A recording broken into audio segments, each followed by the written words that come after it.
ನೋಡ್ತಾ ಇರೋದು ಉತ್ತರಹಳ್ಳಿಯ ಜಯನಗರ ಹೌಸಿಂಗ್ ಕಾಂಪ್ಲೆಕ್ಸ್ನ ಪ್ರಶಾಂತವಾದಂತಹ ವಾತಾವರಣದಲ್ಲಿರುವಂತಹ ಒಂದು ಪುಷ್ಕರ ಅನ್ನುವಂತಹ ಹೆಸರಿನ ಒಂದು ಮನೆಯ ಮುಂದೆ ಇರುವಂತಹ ಒಂದು ಕೈತೋಟ. ಇದು ತುಂಬ ಚೆನ್ನಾಗಿದೆ. ಇದರ ನಿರ್ಮಾತೃ ನಮ್ಮ ಸುಂಡಹಳ್ಳಿ ಗ್ರಾಮದ ಮೊಮ್ಮಗ ರಘು ಅಂತ. ಅವರು BELಲ್ಲಿ ವೃತ್ತಿಯಲ್ಲಿ ಇಂಜಿನಿಯರ್ ಆಗಿ ಪ್ರವೃತ್ತಿಯಲ್ಲಿ ಒಂದು ಉತ್ತಮ ಹಸಿರು ವನದ ನಿರ್ಮಾಣದಲ್ಲಿ ತೊಡಗಿದ್ದಾರೆ. ಈಗ ಅವರ ಮನೆಯಲ್ಲಿರುವಂತಹ ಸಸ್ಯದ ಬಗೆಯನ್ನು ನೋಡ್ಕೊಂಬರೋಣ.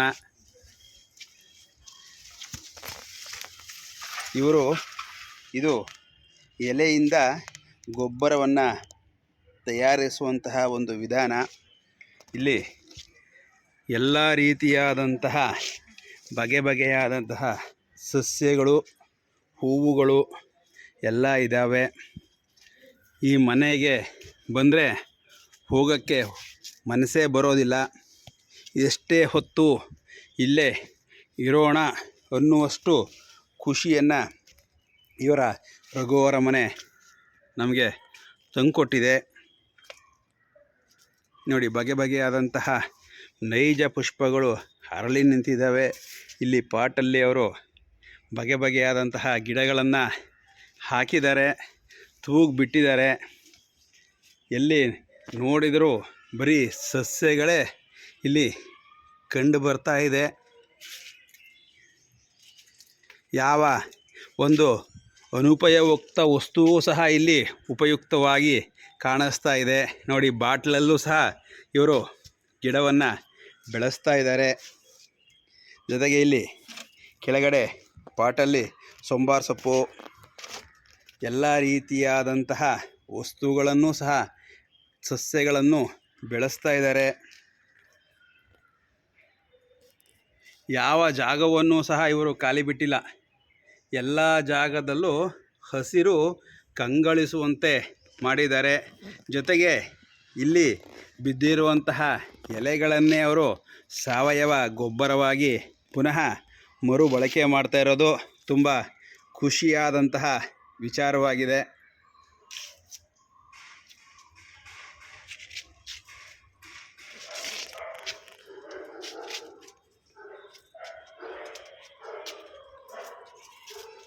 ಗೊಬ್ಬರ ರೆಡಿ ಮಾಡೋದಕ್ಕೆ ಚೀಲದಲ್ಲಿ ಎಲೆಗಳನ್ನು ಸಂಗ್ರಹಿಸಿದ್ದಾರೆ. ಇದನ್ನು ಅವರು ಸಾವಯವ ಗೊಬ್ಬರವಾಗಿ ಪರಿವರ್ತಿಸ್ತಾರೆ. ಇಲ್ಲೂ ಸಹ ಅವರು ಗಿಡಗಳನ್ನು ಬೆಳೆಸಿದ್ದಾರೆ. ತುಂಬ ಆಸಕ್ತಿಯಿಂದ ಅವರು ಈ ಗಿಡವನ್ನು ಆರೈಕೆ ಮಾಡ್ತಾ ಇದ್ದಾರೆ. ತಮ್ಮ ಬಿಡುವಿನ ವೇಳೆಯನ್ನು ಅವರು ಸಂಪೂರ್ಣವಾಗಿ ಈ ತೋಟದಲ್ಲಿಯೇ ಕಳೀತಾರೆ. ಕಳೆದು ತಮ್ಮ ಮನೆಯನ್ನು ತಂಪಾಗಿಸುವಂತಹ ಅವರು ಕಾರ್ಯೋನ್ಮುಖರಾಗಿದ್ದಾರೆ. ಈ ಎಲ್ಲ ಗಿಡಗಳನ್ನು ನೋಡಿದ್ರೆ ತುಂಬ ಖುಷಿಯಾಗುತ್ತೆ. ನೀವು ಒಮ್ಮೆ ಬಂದು ಇವರ ಮನೆಯನ್ನು ವೀಕ್ಷಿಸಿ ಅಂತಹ ಈ ಮೂಲಕ ನಾವು ವಿನಂತಿಸ್ಕೊಳ್ತಾ ಇದ್ದೀವಿ. ಇಲ್ಲೂ ಸಹ ನೋಡಿ, ಎಲ್ಲ ರೀತಿಯಾದಂತಹ ಅಲಂಕಾರಿಕ ಗಿಡಗಳು, ಮಲ್ಲಿಗೆ, ಕೆಂಪು ಇದು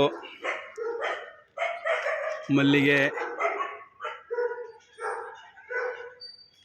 ನೋಡಿ, ಯಾವ ಒಂದು ಚೂರು ಜಾಗವನ್ನು ವೇಸ್ಟ್ ಮಾಡದೇ ಇರೋ ಹಾಗೆ ಅವರು ಬಗೆಯಾದಂತಹ ಗಿಡ ಸಸ್ಯಗಳಿಂದ ಇವರು ಹಸಿರು ವನವನ್ನು ಬೆಳೆಸುವುದರ ಮೂಲಕ ಪರಿಸರವನ್ನು ತಂಪಾಗಿ ಇಡುವಂತಹ ಮಹತ್ ಕಾರ್ಯವನ್ನು ಇವರು ಮಾಡ್ತಾ ಇದ್ದಾರೆ.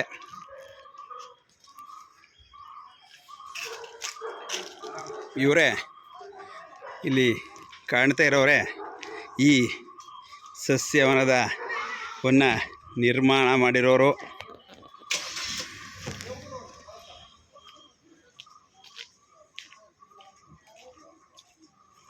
ಯಾವ ಜಾಗವನ್ನು ಸಹ ಖಾಲಿಯಾಗಿ ಬಿಟ್ಟಿಲ್ಲ. ಎಲ್ಲ ಜಾಗದಲ್ಲೂ ಹಸಿರು ಸಮೃದ್ಧಿಯಾಗಿ ಹಸಿರಾಗಿ ನಳಿಸ್ತಾ ಇದೆ. ಇವರ ಮನೆಗೆ ಸದಾ ಬರೋರಿಗೆ ಸ್ವಾಗತವನ್ನು ಕೋರ್ತಾ ಇದೆ. ಇವ್ರ ಜೊತೆಗೆ ಮನೆ ಒಳಗೂ ಸಹ ಅವರು ಅಲಂಕಾರಿಕ ಗಿಡಗಳನ್ನು ಇಟ್ಟಿದ್ದಾರೆ. ಇಡುವುದರ ಮೂಲಕ ತಮ್ಮ ಮನೆಯನ್ನೂ ಸಹ ಅಂದವಾಗಿ ಮಾಡಿದ್ದಾರೆ. ಇದು ಸಹ ಮೆಟ್ಲು ಹತ್ತೋ ಜಾಗದಲ್ಲೂ ಸಹ ಇಟ್ಟಿದ್ದಾರೆ. ನಮ್ಮನ್ನು ಗಣಪತಿ ಸ್ವಾಗತವನ್ನು ಕೋರ್ತಾ ಇದ್ದಾನೆ.